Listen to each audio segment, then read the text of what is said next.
What if I told you autism isn't one single experience?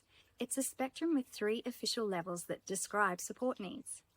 And what if I also told you those old terms, high functioning and low functioning, are actually doing more harm than good, when in reality, functioning labels describe how comfortable other people are with our autism, not how comfortable we actually are. Today I want to explain the 3 levels of autism, where Asperger's used to fit in, and share what it's like being level 2 autistic for both me and my kids.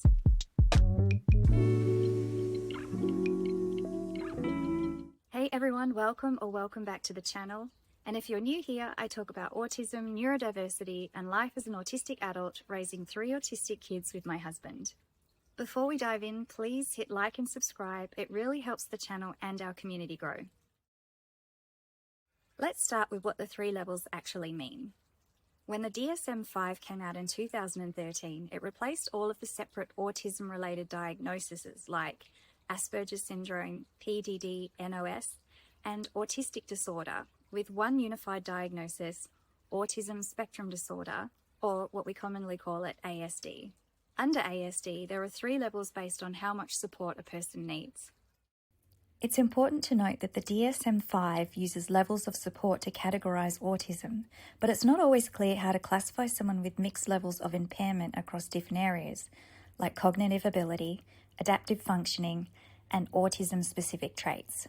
So just keep that in mind as we go through the 3 levels.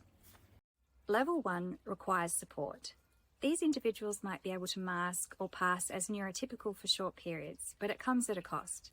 Sensory overwhelm, exhaustion, and burnout. Before 2013, many of these people would have been diagnosed with Asperger's. Level 2 requires substantial support.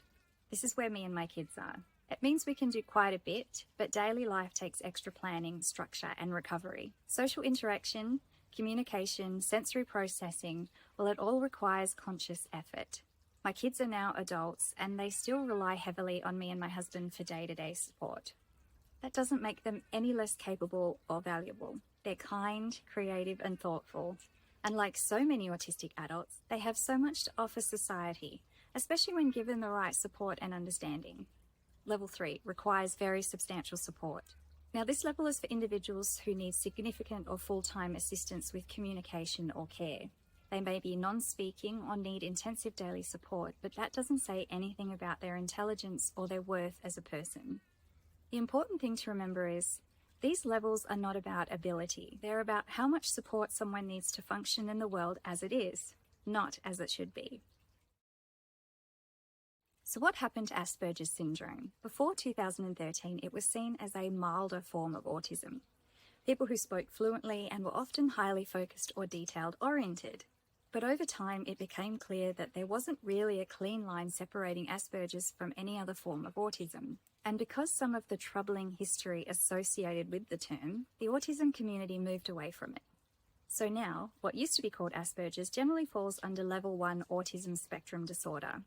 Now, if you once identified as Asperger's, your experiences are still 100% valid. The label might have changed, but who you are hasn't. Why high functioning and low functioning are harmful? Let's talk about those labels, high functioning and low functioning.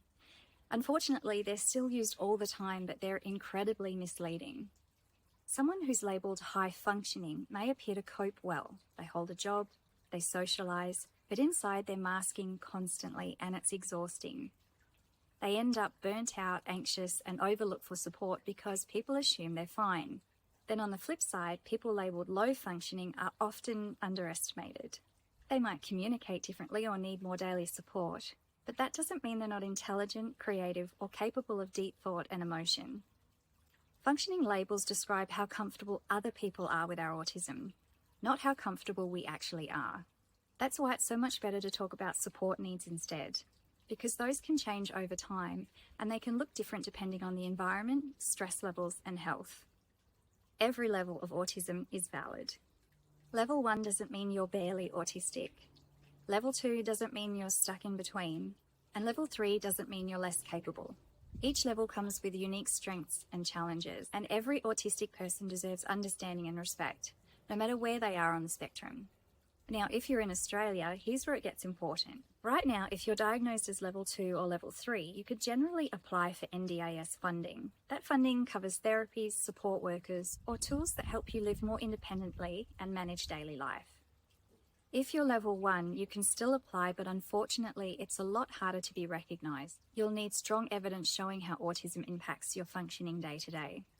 But here's where things get uncertain. The NDIS has announced plans to eventually put autistic children into a separate program called Thriving Kids. The idea is to create a more tailored early intervention approach, but there's still a lot of confusion about what that means for future funding and support. Many families, including mine, are worried about what this transition could look like. I actually did a full video on this topic, so if you haven't seen it yet, check that out for a deeper dive. The reality of diagnosing levels. Another thing worth mentioning, and it's something I'm learning, and that's how inconsistent these levels can be in practice.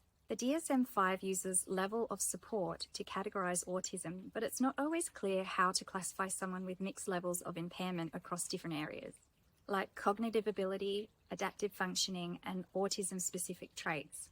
For example, someone might have strong verbal skills but severe sensory sensitivities, or high intelligence but major executive functioning challenges. So what level are they? Level 1 for cognition, level 2 for social communication, level 3 for daily living? That's where the system falls short. It doesn't always capture the complexity of real human experience, which is why autistic people's voices and self-reporting are so important. For me and my kids, being level 2 means living in a world that constantly demands more than we can comfortably give. I can be confident and capable, but inside, I'm tracking every sound, every smell, and every light. And after socializing or running errands, I need quiet, alone time to recover. Like I mentioned before, my kids are adults now, and they still rely heavily on my husband and I for daily support. They're incredible people, intelligent, kind, and creative, but they still need structure, predictability, and understanding to thrive. And that's okay. Their value doesn't come from how independent they are. It comes from who they are as people.